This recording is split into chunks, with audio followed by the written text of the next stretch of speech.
Last time, sabi ko, pag-uusapan natin kung anong sikreto, bakit hindi halata na senior citizen na ako.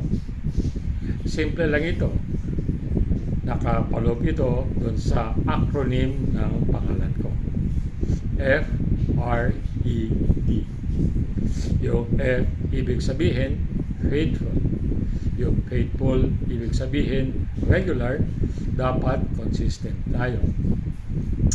Yung R, lahat ng mga bagay ay nagsisimula sa rest o pahinga.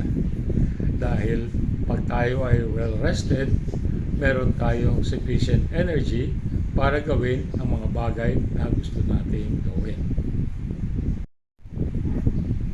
Yung E ay exercise.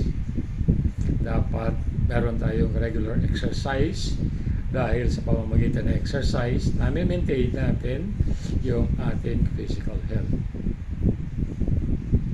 And of course, ang last is yung diet. Sa akin, hindi ako naniniwala sa kung ano mga diet.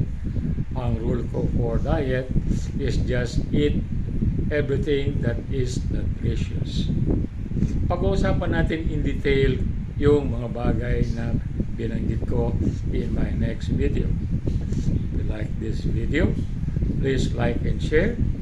See you in my next video. Bye for now.